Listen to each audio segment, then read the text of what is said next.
যে কেউ যদি শুধুমাত্র এই কথা বলে যে আমি আল্লাহকে এক সৃষ্টিকর্তা বলে মানি, এক মালিক বলে মানি এবং পৃথিবীর পরিচালনা শুধুমাত্র আল্লাহ রাব্বুল আলামিন করছে, এই কথা বলতে গেলে সে মুসলমান আর মুমিন হবে না।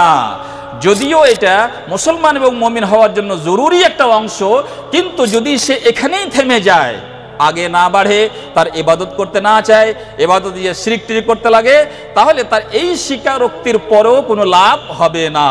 সে মুসলিম নয়, সে মুমিন নয়। কারণ এই কথাটা বিশ্বের সব মানুষই স্বীকার করে। একটু আগে আমি আলোচনা করেছি, সব মানুষ স্বীকার করে। আর বিশেষ করে নবী করিম সাল্লাল্লাহু আলাইহি ওয়াসাল্লাম যাদের সাথে তৌহিদকে নিয়ে যুদ্ধ করেছেন, যাদের সাথে সংগ্রাম করেছেন, যাদের কাছে মার খেয়েছেন, যারাকে প্রয়োজনে মারতে হয়েছে, তারাও এই কথা স্বীকার করতো যে আল্লাহই পৃথিবী সৃষ্টি করেছে। ওয়ালা ইনসাআলতাহুম মান খালাকাস সামাওয়াতি ওয়াল আরদ লা ইয়াকুলুন্না আল্লাহ। হে মানুষেরা, তোমরা যদি তাকে যদি জিজ্ঞেস করে দেখো যে আকাশকে সৃষ্টি করেছে, মাটিকে সৃষ্টি করেছে, অমুককে সৃষ্টি করেছে, ধমুককে সৃষ্টি করেছে, তারা সবাই বলবে আল্লাহ রাব্বুল আলামিন। এবং তারও চাইতে আরো স্পষ্ট একটা সূরাতুল আনকাবুতের মানে 65 নম্বর আয়াতে কত সুন্দর দৃশ্য আল্লাহ রাব্বুল আলামিন সেখানকার টেনেছেন। বলছে ফাইদা রাকিবু ফিল ফুলকে দাউল্লাহ মুখলিসিন। যখন এই কাফিরেরা যখন মাঝ সমুদ্রে যখন নৌকা নিয়ে চলাফেরা করত, আর যখন ঝড় বাতাসের আশঙ্কা হতো, তখন আল্লাহ আল্লাহ তুমি ছাড়া কেউ বাঁচাতে পারবে না, আল্লাহ তুমি আমাদের হেফাজত করো, আল্লাহ তুমি আমাদের রক্ষা করো। ওই লোকটাই ফালাম্মা নাজ্জাহুম ইলাল বার। আর যখনই আমরা তাকে টেনে শুকনো জায়গায় নিয়ে আসলাম, সমুদ্র থেকে বার করলাম, ইদা হুম ইউশরিকুন, তখনই তারা শুরু করে দিল শিরক করতে। এই লাত মানাত উজ্জা অমুক ধুমুক যার তার সামনে মাথা নত করতে, আমার রক্ষা করো, আমার এই করো, আমার ওই করো। তাহলে এটা ছিল তাদের চরিত্র। এই চরিত্রের মাঝে একটা বাস্তব জিনিস কি, তাত্ত্বিক জিনিস কি, যে তারা এই বিশ্ব ব্রহ্মাণ্ডের সৃষ্টিকর্তা, তার পরিচালক, তার মালিক তারা স্বীকার করত। এই স্বীকার করা প্রয়োজন তো বটে, কিন্তু যথেষ্ট নয়।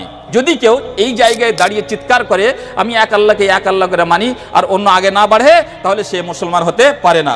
2 নম্বর জায়গা, এর সাথে সাথে যদি তৌহিদুল উলুহিয়াকে যোগ করে, মানে আল্লাহকে রব হিসাবেও মানে, আল্লাহকে মাবুদ হিসাবেও মানে, কিন্তু সিফাতের জায়গায় এসে আল্লাহর গুণাবলীকে অস্বীকার করে, তাহলে সেই রকম ব্যক্তি এটাও তৌহিদ নয়, এবং সেই রকম মানুষ মুমিন এবং মুসলমান হতে পারে না। কিংবা এর আরেকটা দিক হচ্ছে যে কেউ তৌহিদুর রুবুবিয়্যাহ, আল্লাহকে রব খালিক মালিক মানে, আর তৌহিদুল উলুহিয়্যাহকে মানে, অর্থাৎ ইবাদত বান্দেগীর ক্ষেত্রে আল্লাহকে এক মনে করে। এক মনে করার সাথে সাথে আল্লাহ ছাড়া অন্য কাউকে তাও মাঝে মাঝে শরীক করে দেয়। যেমন উদাহরণ দিলাম, ইয়া গৌস আল মাদাদ, ইয়া আব্দুল কাদির জিলানি, অমুক ধমক পীর বুজুর্গানের কবরে গিয়ে মানে চাদর নিয়াজ ইত্যাদি ইত্যাদি করে, এবং তারাকে ওসিলা হিসেবে ব্যবহার করার চেষ্টা করে। তাহলে তারও এই তৌহিদি চিন্তাধারা আসলে তৌহিদ নয়, এবং এই তৌহিদ তাকে মুমিন এবং মুসলিম করতে পারবে না।